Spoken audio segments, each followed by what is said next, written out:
Gerist áskrifendur á Samstöðinni og taki þátt í að byggja upp öfluga og róttæka samfélagsumræðu.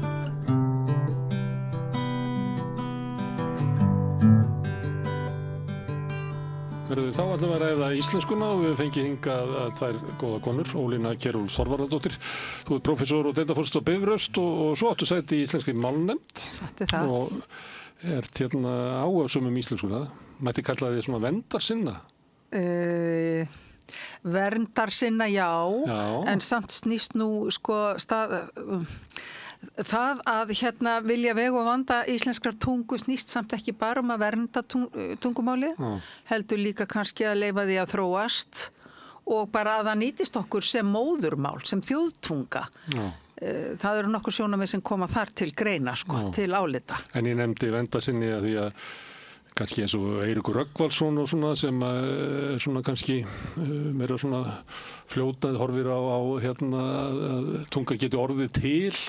Ekkert voru þið tvö að ræða við mig og þið eru með svona aðeins ólík sjónarmið, ólíkar áherslur. Ég tel að tungumálið okkar sé í miklum vandastatt og það þurfi að standa vörð það núna og sú viðleitni hún í raun og veru, það er eiginlega megin sjónarmiðið. Frekar heldur en að telja að hún megi bara fara í allar áttir og fljóta hvert sem er. Megi eða bara hún muni gera það hvort sem er. Já, en það held ég að sé ekki alveg rétt vegna þess að allt þarf að renna eftir sínum farvegi, tungumálin eins og annað og það er kannski megin sjónarmiðið hjá mér. Þangað til að flæðir út fyrir. Já, að fara í eitthvað farveg en flæði ekki allar koppagrundir. Þú er hérna á Skírni nýjum, þar ertu með grein íslenskuna. Já. Vegur og vandi íslenskunar. Já.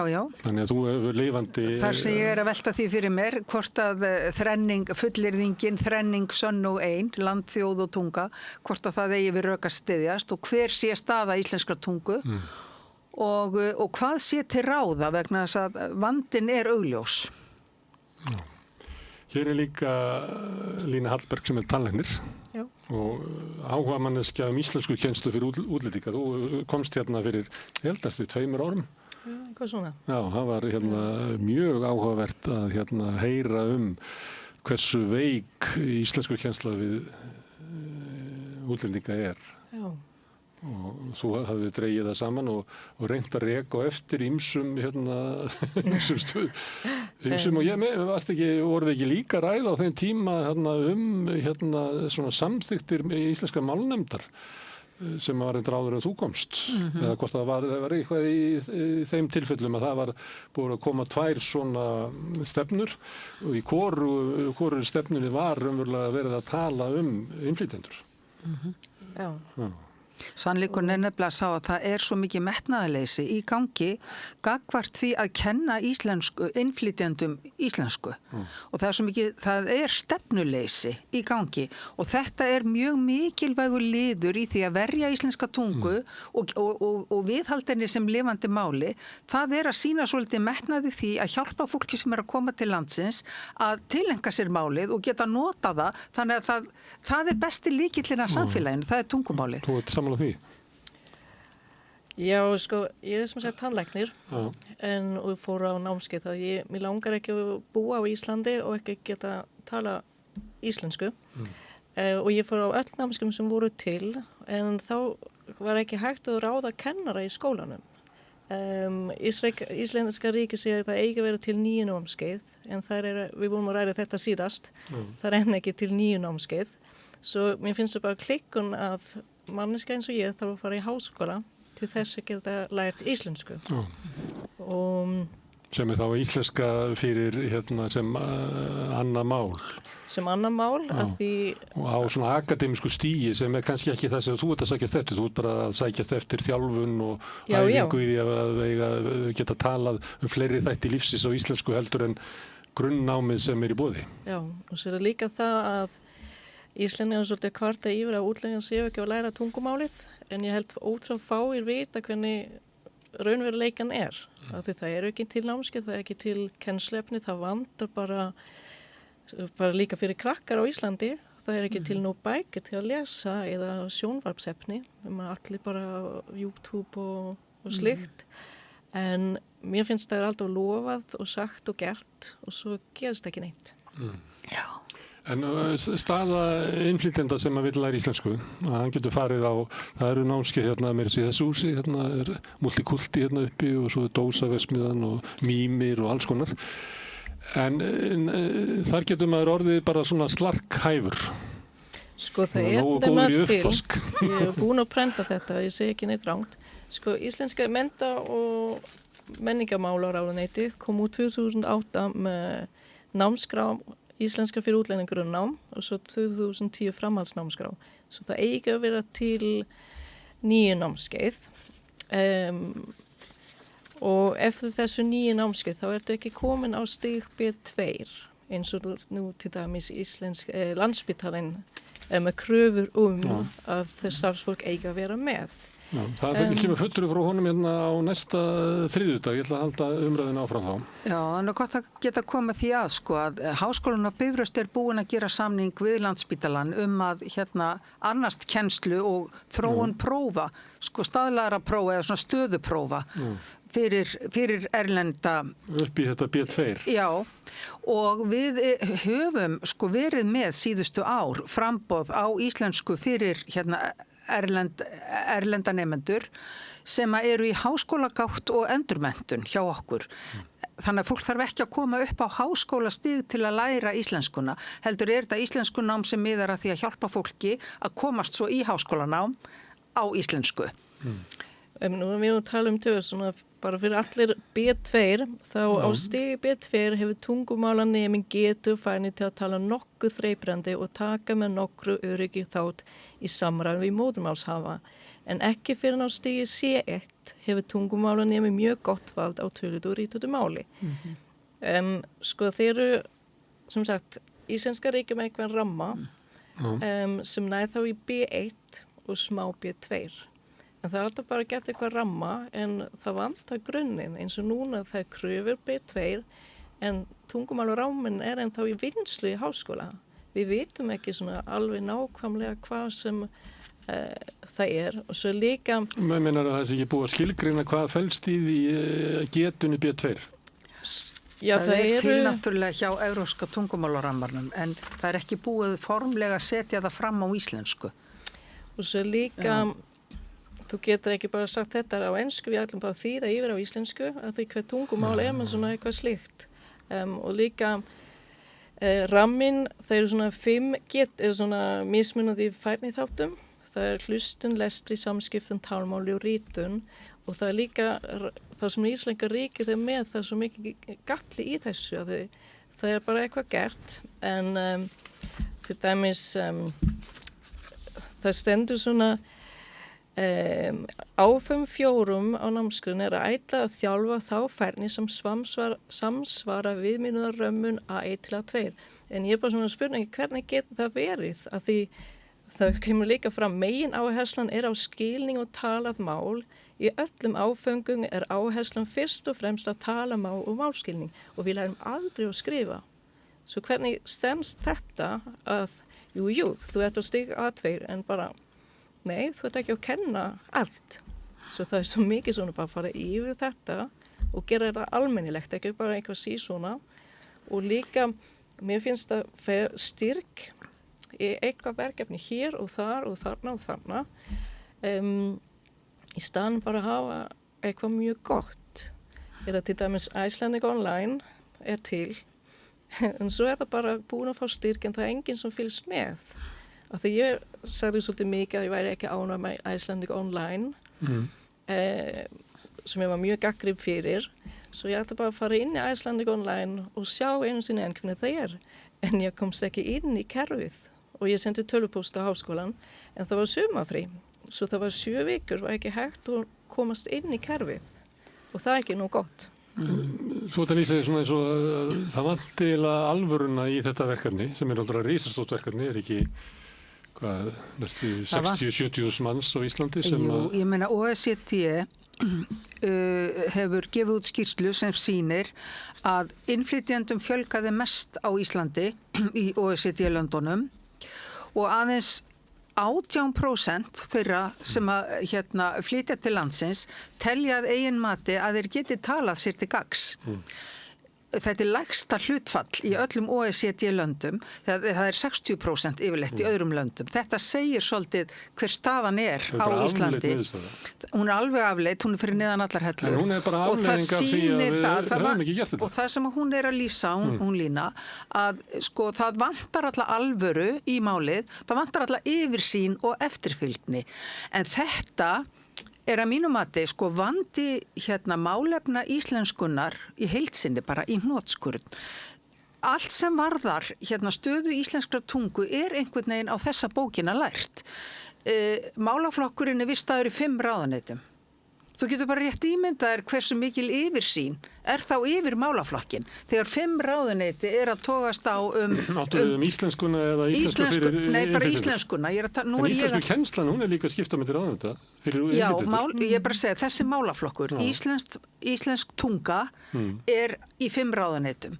Sko, kennsla fyrir fólk með annað tungumál en íslensku, það er mikilvægur liður í þessari heildarmynd, en það er ekki það eina sem að... Nei, en ég er að tala heildstætt. Það er líka skipt á milli margra ráðuneyta. Já, það er af því þetta er félagslegt málefni, þetta tengist vinnumarkanu, svo eru það mentamálin og svo eru það aldurstengdir mentunar, hvort að það er skólakerfið eða símentunarkerfið og svo framvegis. Og þetta er vandinn sko og í málefnum íslenskunnar þá er verið að setja stefnur og festa í lög ákveðnar hluti án þess að það sé nein eftirfylgni tryggð og þannig að þetta er kjarni máls, þetta er kjarni vandans. Það er svolítið skemmtilega að nefna þetta að því fyrir 3 árum þá sendi ég tölvupóst á félags- og vinnumarkaráðuneytið, mennta- og barnamálaráðuneytið, Útlendingastofnun, Dómsmálaráðuneytið, Menntamálastofnun, Háskóla, Iðnaðar, Nýsköpunarráðuneytið og eitt tungumál eða Mimi. Og spurning var samkvæmt reglugerð próf í íslensku fyrir umsækjara íslenskan ríkisborgararétt miðast eftirfæturnir og þyngd íslensku prófa við lokamarkmið í námskeið á Menntamálaráðuneytis 2008 grunnnám í íslensku fyrir útlendinga. Og með hvaða námsefni mæli því fyrir fólk sem getur ekki farið á staðbundið námskeið vegna búsetu eða fólk sem hefur ekki efni á því að borga fyrir tungumálanámskeið. Og svörin annarkvæmt fekk ekki svör eða Útlendingastofnun svarar einhverju en ekki spurningu. Það var bara eitthvað bull sem kom tilbaka. Menntamálastofnun segir við hjá Menntamálastofnun komum ekki að fræðslu til fullorðna. Þá svarar og þá sendur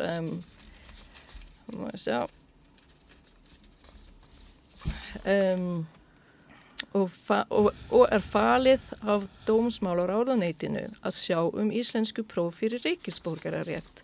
Þá fæir svar frá Dómsmálaráðuneytið.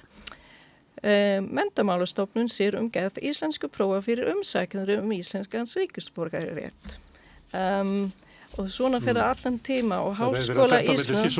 Já, við komum ráðherra sem erindi beinist að er því væntanlega félags- og vinnumálaráðuneytið. Það er enginn sem veit hver sem sér. Það veit enginn neitt sko og það er bara þegar verið að skipta, þegar málaflokkur hefur ekki skýra forsjá einhver staðar hjá einhverjum einum aðila, þá bara dreifist ábyrðin út allt og þetta fer allt í útideifu.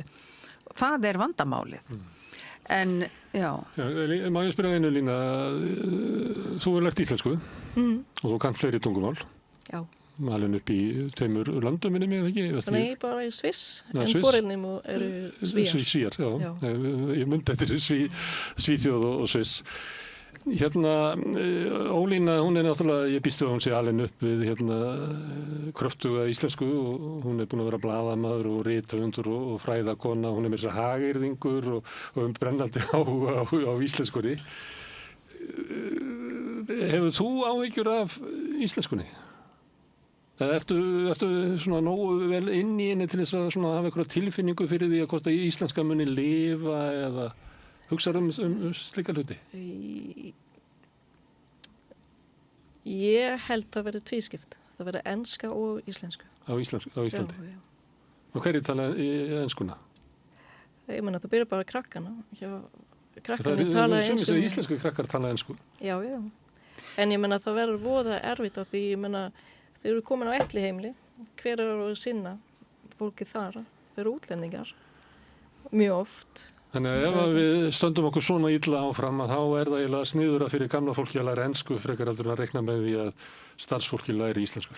Já. Og mér finnst það svo synd að þetta ótrúlega flott mál og það ekki svo erfitt að læra eins og allir vilja, eða svona erfitt tungumál. Það mjög fín kerfi en kennslefni sem við erum með allt og flókið. Hver sem má kenna íslensku fyrir útlendinga. Það enga kröfur og það ótrúlega stór munur að kunna íslenska og kunna að kenna útlendingum íslensku. Af því við erum bara, og það kannski líka þetta, það ekki bara ríki sem á að gera, utan líka íslendingar. Við viljum læra íslensku, við viljum tala, en svo bara að svara það á ensku. Eða ef ég gerir villu, þá segjum bara ég fyrir búð og segja, ég ætla að kaupa fiskur. Þá kemur mjög oft eitthvað ensku tilbaka, eða svo það svona, herru, hér fiskur fisk, og svo byrja allt þetta, og ég bara svona, ég vill ekki fá málfræði kennslu, og ég heyri ekki hvað það á að vera fiski eða fisk, en ef þú segir mig, herru, það Karkinsson sem endar á ef stopnin endar á sérljóð, samljóð, það mjög líklega að sé í þágufalli.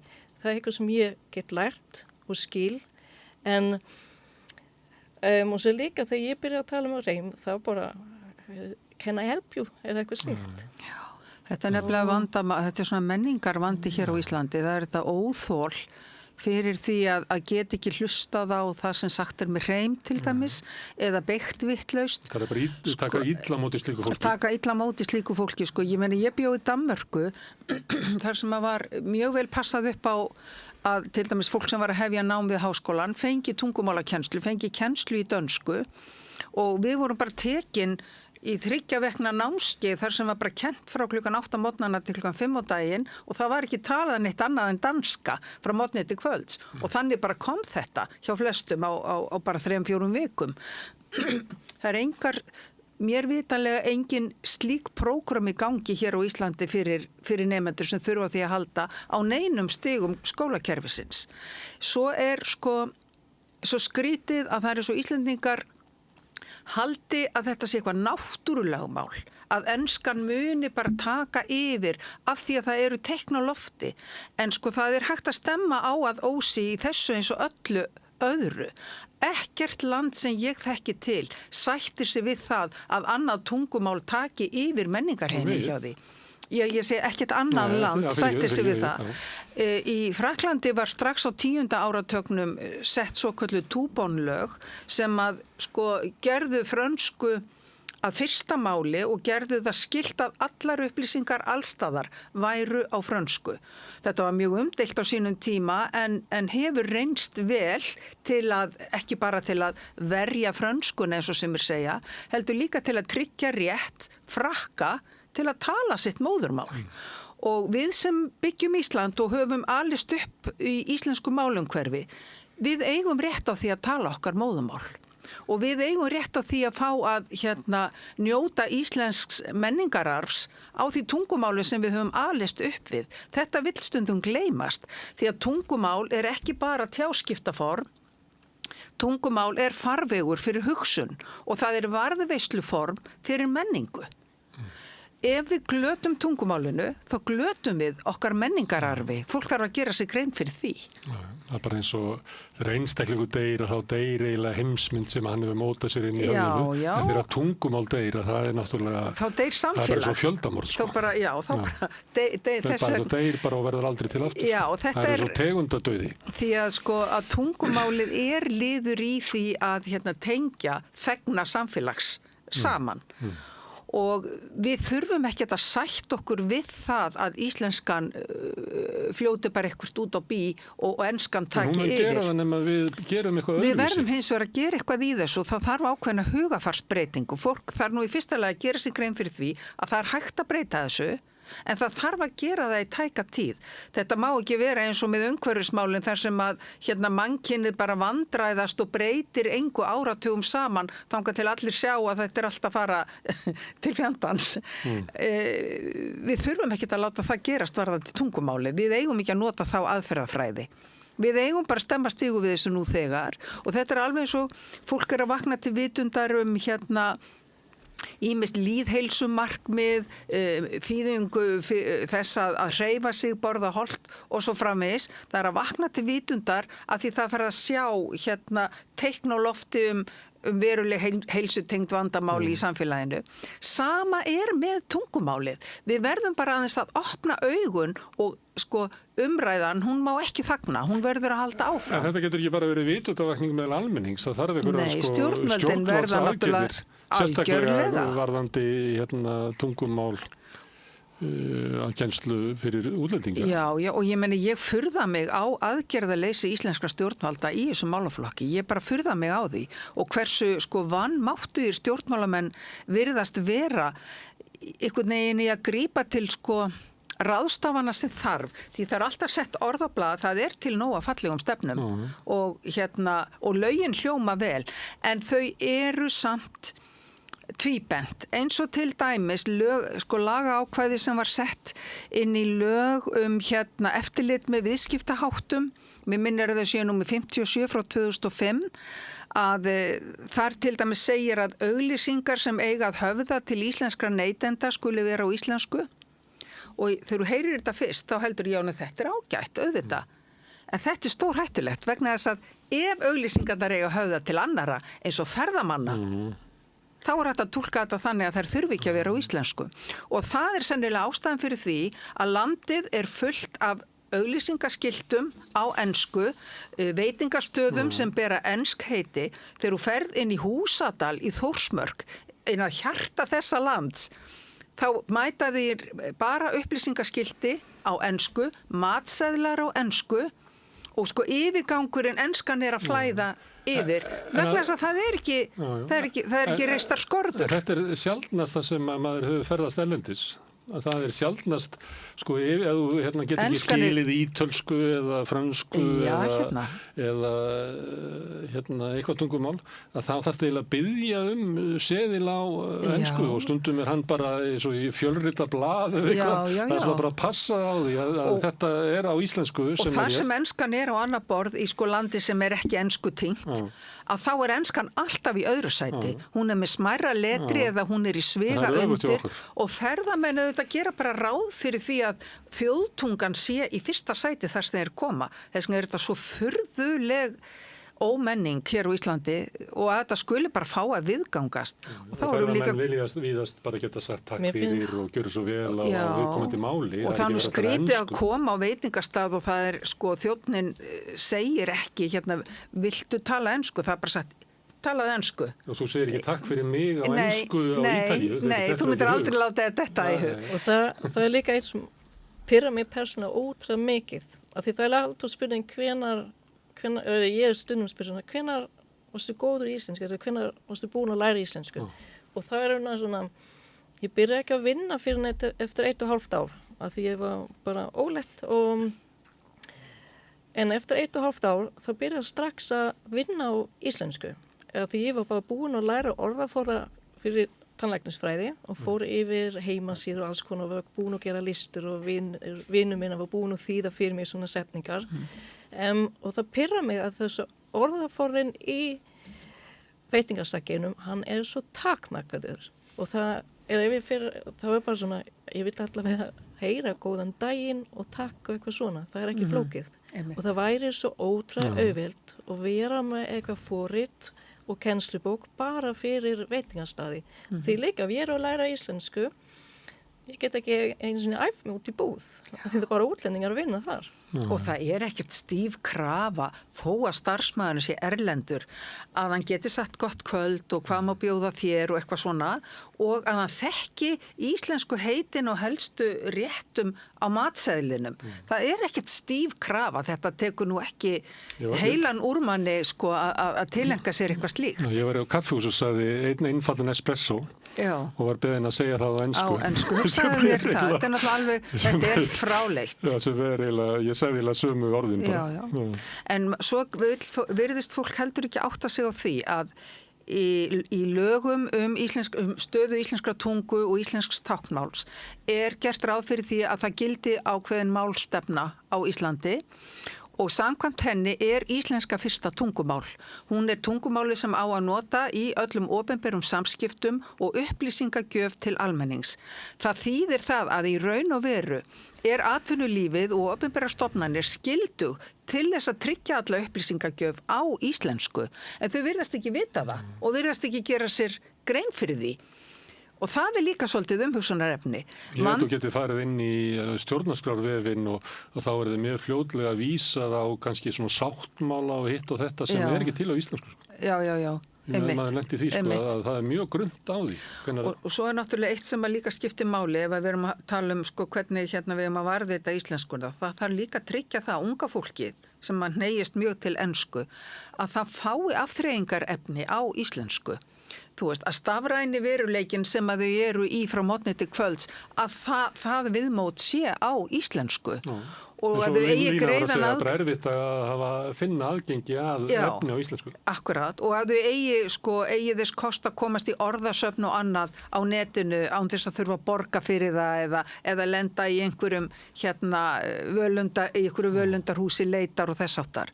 Og þriðja atriði sem með mjög hugleiki líka, það að koma íslenska bókmenntaarfinum, Íslendingasögunum, þjóðsögunum, goðafræðinni, koma þess á aðgengilegt íslenskt mál sem hæfir unglingum. Þannig að þau geti lesið þetta á einföldu máli og kynnist því þannig. Síðan geta þau, þegar þau núna eldri, þá kemur hitt að kynna sér hvernig þetta á frummálinu upphaflega og svo framvegis. En við erum svo oft svo hugmyndasnauð Íslendingar þegar kemur að þessum þáttum. Íslenskur bókmenntaarfur gefandi, skapandi og virkilegt verðmæti fyrir unga kynslóð en hann verður að vera aðgengilegur. Og það aðgengi snýst ekki bara í að fylla allar hillur af Íslendingasögunum á fornmálinu, heldur kannski að endurskrifa þær á skemmtilegu og aðgengilegu máli sem unglingar geta tilengja sér. Búa til teiknimyndir, búa til kvikmyndir, vinna með sköpunina. Lína, því að þú ert ekki fædd á Íslandi. Við erum greinin hennar Ólínu þrenning sönn og ein, tungan, landið, sagan. Tungan, landið, þjóðin. Land, þjóð og tunga. Þetta Snorri Hjartarson, en ég rann aðeins yfir í Vigdísi sem var í sinni forsetatíð svolítið mikið að tala um tungan, landið, sagan og þjóðin. Að sömuleyti sagan og landið jáfnvel meira mín sem við eigum ég og Ólína saman, heldur þú sem kemur þú átt ekki alveg svona sama aðgengi að íslenskunni ef að hún innifelur alla söguna allra þessara þjóðar og eitthvað fleira. Þegar við erum að tala svona um íslenskuna, finnst þér þá að sé vera að tala um íslensku sem að þú verður alltaf svona gestur inn í? Ég búin að fara í háskólanám. Svo við lærum mikið, við lærum þjóðsögur, íslensku sögu og alls konar. Og það var líka, ég var ótrúlega glöð að því eins og þú sagði, eftir 1,5 ár gæti ég tala íslensku í vinnu en ég skildi ekki fréttir. Og eftir árið seinna þá byrjaði ég að skilja fréttir og ég var búin að fatta núna búin að ná þessu þegar ég skildi áramótaskaupið. Og ég skildi ekki bara orðin, ég skildi líka hvað þau voru að tala um. Því annars var bara, ég skildi ekki grínin. Og það líka svo flott að það þurfi ekki bara að vera Íslendingasögur eða bara stella í orlofi. Það er mjög oft eitthvað auglýsing og það var bara gegn grín á einhverju og það, mér finnst það bara voru flott og mér finnst það synd að það ekki gerð meira úr þessu. Það var líka bara... Þannig að þú myndir vilja tegja þetta fyrir íslensku sem að inniheldur söguna og allt þetta, því að við vorum að tala um að þú sagði áðan að tungumál var ekki bara samskiptaform. Þannig að þó svo að þú sért innflytjandi og lærir íslensku á fullorðinsárum og myndi alltaf tala með reym þar af leiðandi. Sko það á bara að vera Það langar í íslenskuna sem að felur líka í sér sko þjóðsögurnar og sögu þjóðarinnar. En það kemur kannski seinna, ég meina byrjan á bara að vera ekki bjarga mér. Ég meina það er eins og þetta, nú segja ég aftur Icelandic Online, ég byrjum vissi ekki að það væri til og þegar ég var komin nóg langt, þá voru þau að tala eitthvað tegundmís og eitthvað slikt og ég vildi bara svona, ég þarf að ringja í heilsugæslu, hvernig ég að panta tíma? Svo líka svolítið spurning, ég meina Íslenska ríkið alveg mæla með bækurnar Íslenska fyrir alla en það var búin að gera rannsókn eða meistararíkjarð og orðiforðin sem þarna inni það er 39% af orðunum sem kemur bara fyrir einu sinni. Og svo líka það er eitthvað svona text á spítala og það var búin að tala magasár og magaspeglun. Ég meina hversu oft hefur þú farið í magaspeglun? Ég líka en það er svolítið fyrst áttu bara að læra ég fyrir í búð, ég fyrir til læknis ég þarf að panta tíma og eitthvað hitt og þetta hvernig er launaseðilinn hvernig geti áhugamál skatturinn, hvernig virka þetta það er líka, ég menna, já, svona í skóla þið viti hvernig þetta virkar ég hef ekki hugmynd já, Ísland.is, það til, ég vissi það ekki það er svo margt sem þið takir bara það er svona, ég bara, ok, ég veit ekki eins og val af hvað er það. Þegar við tókum svona sirpuð að tala íslensku fyrir innflytjendur, þá kom þetta mjög oft fram hjá innflytjendum að kennsluefnið var svo skakt og svona til ekki við þessu tíma og þá hugsaði maður bara, það er bara rosa átak sem eiginlega eftir. Já, það er það. Ég hef kennt íslensku fyrir alla, þessar bækur og ég veit að þetta er svolítið snúið. Þær eru ekki alveg, þannig ekki það besta uppbyggðar, sko. En jafnvel þó svo væri, þó það væri komin þessi 4 hefti af íslenska fyrir alla, þá er ekki bara ástæða til að stoppa þar. Það á bara, ríkið á bara styrkja við námsefnisgerð. Það á bara halda áfram að búa til gott námsefni og búa til nýtt. Það mega vera nokkri valkostir, skilurðu. En það er eins og það, menn líti bara þannig á, já, heyrðu, hér er komið 4 hefti af íslenska fyrir alla gott. Það búið að gera námsefni fyrir útlendinga. Já, búin að fyrir. Líka segja, þetta efni var gott þegar það kom út. Já, en svo en það var bara eitthvað svona, það haldið við eitthvað bara gert, en þau sóttu til að fá styrki til að endurgera bókina, en fengu ekki styrki. Já, hugsa ykkur það. Og það er líka að það ekki verið til 9 námskeið. Við erum bara með 4 bækur. Það vantar hinn 5. En svo líka, ég meina, þetta gengur ekki upp þá það er bara að gera alveg upp á nýtt. En svo líka styrki, ég meina, ég fór bara á netið í gær,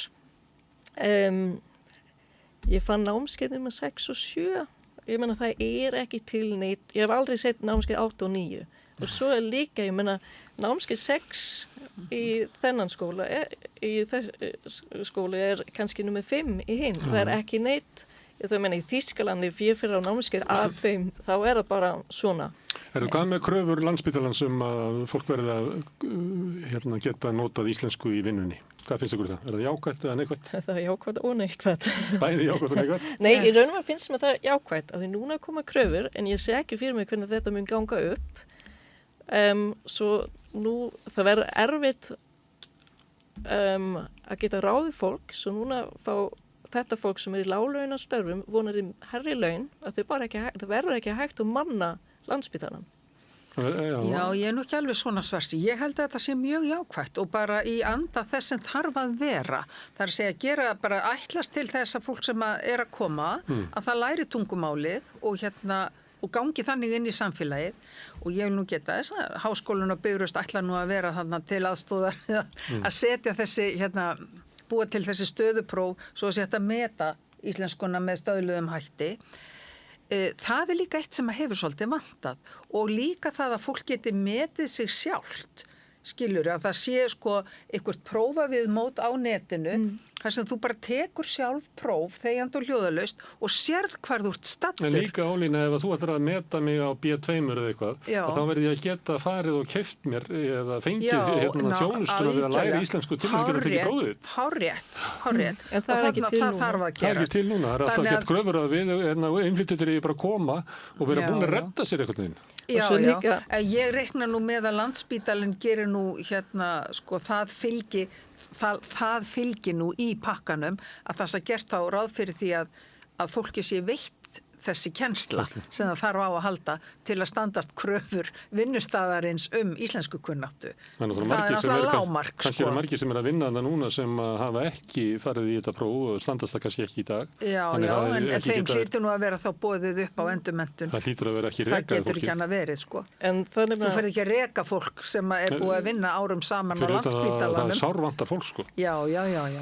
Nei, þess vegna, mér finnst það gott að þú komna kröfur en það þarf að gera svo mikið en mér finnst það svo fyndið þetta svolítið það ekki gert nóg af því þetta reddast en ég bara svolítið að hver við þurfum alltaf að redda öllu, það bara svona það nú ekki neitt nýtt, bara að gera en núna komna kröfur og það alltaf svona, fyrst koma kröfunar en við erum ekki með neina kennslubæki, við erum ekki að hitta þetta, við erum ekki með kennarar sem eru með menntun. Að því hver sem er á kenna fullorðna fólki íslensku. Það er neinar kröfur mjög skrítið, sko.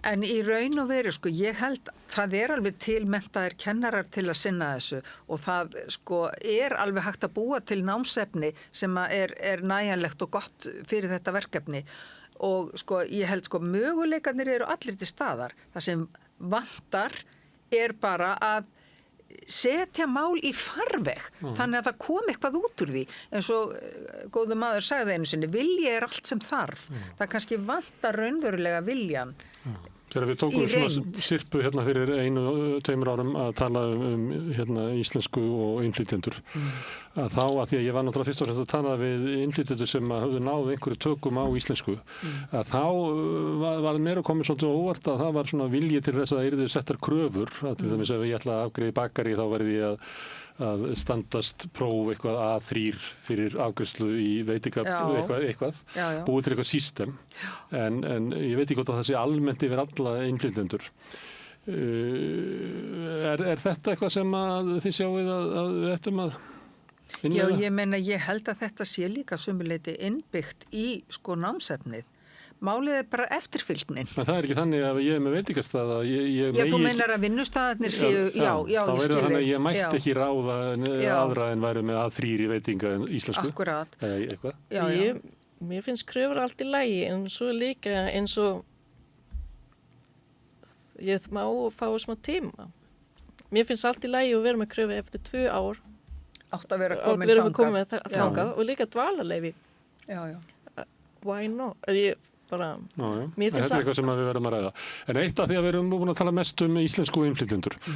Sumir í umræðinu vilja halda fram að það sé mesta ógnin sem íslenska standi frammi fyrir. Ég býst við að þú sett ekki sammála því að það sé íslenskunni standi ógn af innflytjendum. Nei, ekki að þeir fá að læra íslensku. En það verður náttúrulega að kenna þeim íslensku.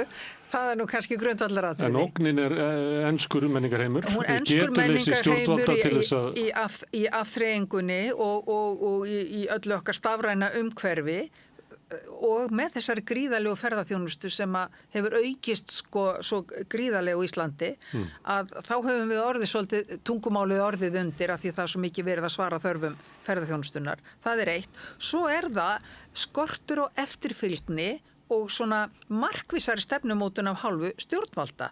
Menna, hvernig stendur á því að við erum að setja lög og setja stefnu í lög en svo fylgja engin úrræði ef lög eru brotin ef að til dæmis fyrirtæki bara veita engar upplýsingar á íslensku þó þeim sé skylt að gera það hvað þá?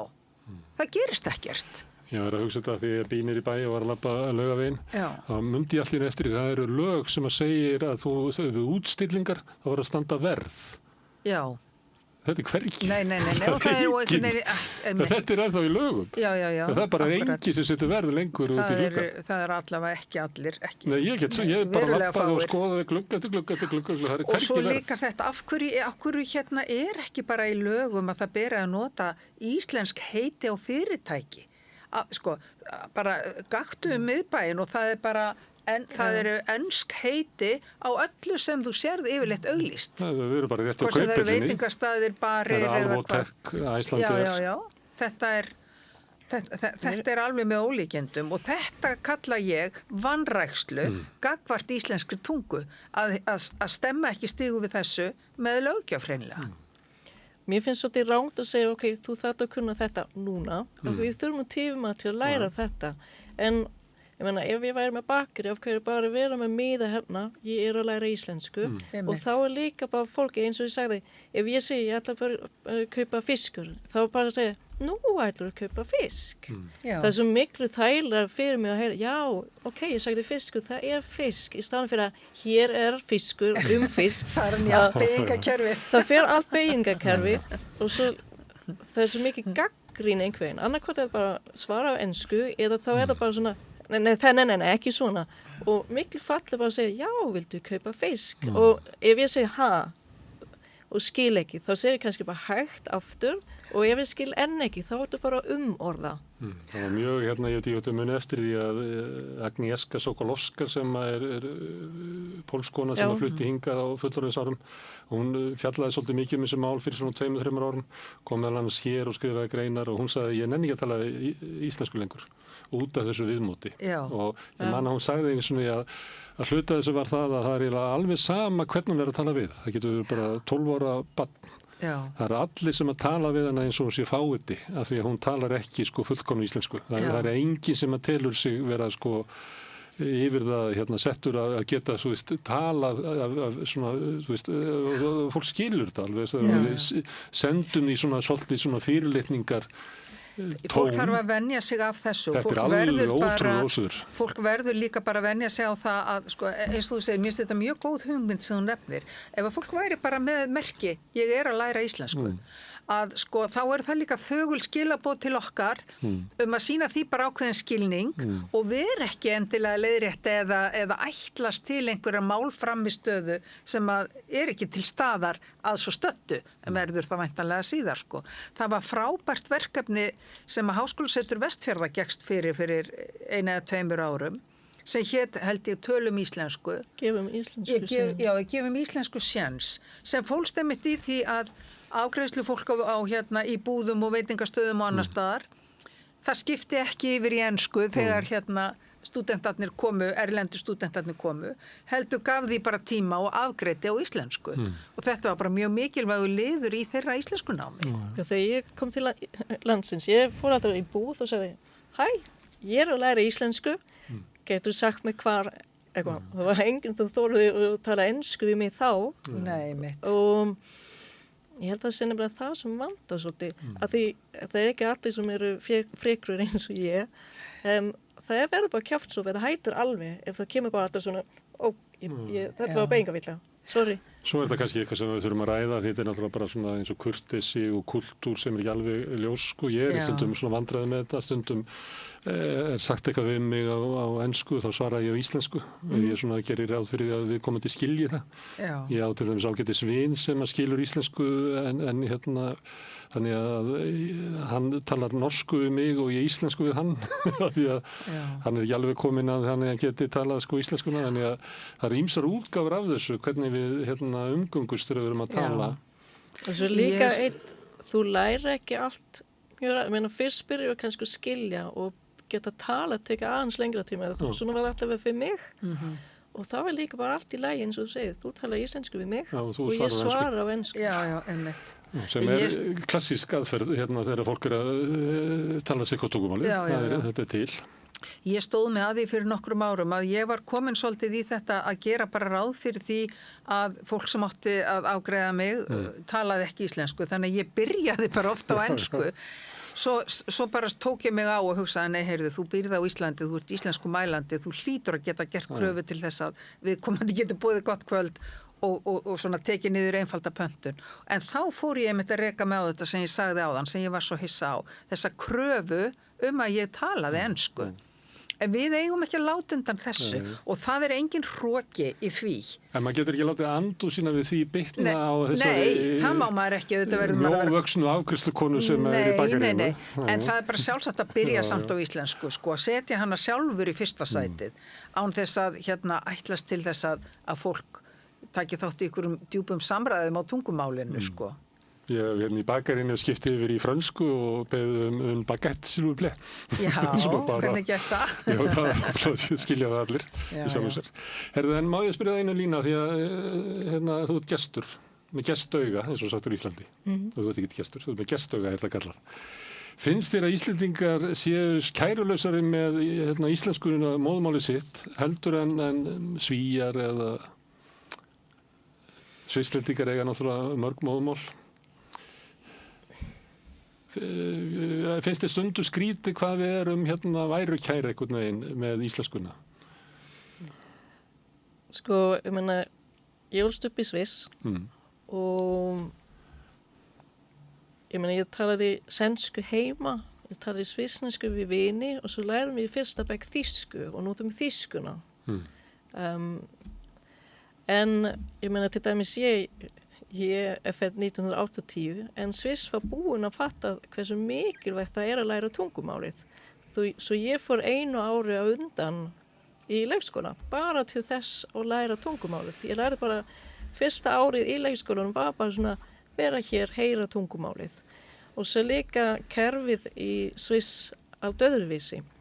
Að því til dæmis þá fyrir engin krakki í skóla fyrir það tilbúið. Það svona læknir sem kemur í skóla og það bara svona, nei, þetta barn þarf að þroskast aðeins.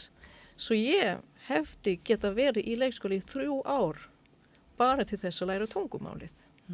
Og það finnst mér svo vanda hérna. Og svo það líka, til dæmis, ég sé mjög oft einhver með lista yfir starffræði hugtök á úkraínsku og ég meina, ég fekk sko, svona minn í 4. bekk og í fyrra fengum við eitthvað frádrátt og ég var bara næstum því áfalli hvað það flókið á íslensku. Að því við gerðum það allt öðruvísi og ég bara svona, taka lán í Jesus, svo marga tölur og strika yfir og eitthvað slikt. Og ég alveg vissum að ef við værum rétt kennslefni væri hægt að gera allt á íslensku. Og líka, ég meina, eldri krakkar, það þurfa að vera listar út af því þau skila ekki hitt og þetta og það kemur svo marg orð við. 2 svar, 3 svar, ég meina, 3x, 3 svar, 4x, krakkarnir skilja x. Og það bara 4 sinnum.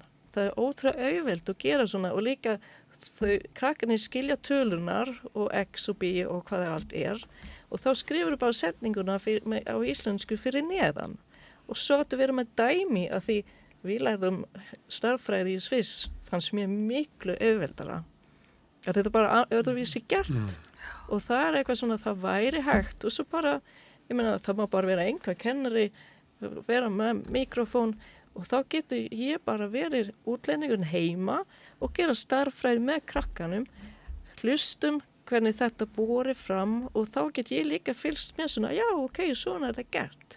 Af því mér finnst mjög oft að, ég meina, starffræði bækurnar sem ég fæ heimstundum, þá eitthvað svona, já, ok, ég á að gera eitthvað, en þá fæ ég að fara inn á dæmi nummer 3 til að geta leist nummer 1, af því það aldrei neitt dæmi. Og ég bara vön að fyrst áttu að sjá hvernig eitthvað gert, svo áttu að gera þetta og svo helst kenna. Af því, ég meina, hvernig á að gera eitthvað ef ég ekki með dæmi. Og svo fattur ekki hvort þú búin að fatta fyrir en þú átt að útskýra. Þá bara svona, nei, þetta gengur ekki upp. Eða hún byrjar nú að spuna, hvað varst þú að segja? Og þetta bara svona, það bara eitthvað en ekki alveg svona nóg vel við gert. getum nú alveg örugglega bætt okkur í kennslufræðinni, sko. Við gætum það. Það þarf svolítið stór átak. Það Svo er það að halda því fram í þessari grein. Já, það þarf. Svo eins og eina Kárahnjúkavirkjun til þess að berga íslenskunni. Og svo líka en grundvallaratriði bara samt það að þetta algjörlega hægt. Þetta ekkert óyfirstíganlegt. En það þarf bara að breyta aðeins hugarfarinu. Við þurfum aðeins að endurstilla okkur, sko. Já, og átt að segja á því hvað þetta mikilvægt og stórt verkefni og bregðast við því með þeim hætti. Það þýðingamikið verkefni, sko. En svo líka ekki mjög vinsælt á gagnrýna. á Íslandi. Kannski leyfa líka að við segjum frá, væri líka hægt að gera hitt og þetta. Af því mjög oft eru allir sammála, en sammáttu ekki gagnrýna því svona hefur alltaf verið. En núna er þetta á Íslandi, já, en finnst þér það ganga vel? Ég meina, kunna krakkar lesa sér til gagns eftir 10 ár í grunnskólan? Herðu, gaman að tala við ykkur íslensku og við ætlum að gera meira af þessu við Rauða borðið. Lína og ólína, það er svolítið... Tvær línur. Já, það er hluti að tungumálinu að leika sér með það. Herðu, kæra þakkir og við ætlum að snúa okkur að ykkur allt öðru við Rauða borðið. Við erum alltaf reyna að skilja samfélagið, okkur sjálf og heiminn. Næsti kafli eftir augnablik. Alþýðufélagið er eigandi samstöðvarinnar. Markmið félagsins er að auðga og bæta umræðu í samfélaginu. Allir geta gengið í Alþýðufélagið með því að skrá sig fyrir áskrift að samstöðinni. Samstöðin.is. Frjáls fjölmiðlun á í vök að verjast allstaðar, ekki bara á Íslandi. Peningavaldið og sterku hagsmunaöflin eiga greiðan aðgang að stjórnvaldi og fjölmiðlum og eiga jafnvel sína eigin fjölmiðla. Þess vegna er samstöðin svo mikilvæg. Hér er pláss fyrir allar raddir, málin eru krufin til mergjar og samtölin eru stór og innihaldsrík. Samstöðin er mikilvægt lýðræðistæki. Ég heiti Kristín Helga Gunnarsdóttir og ég styð samstöðina.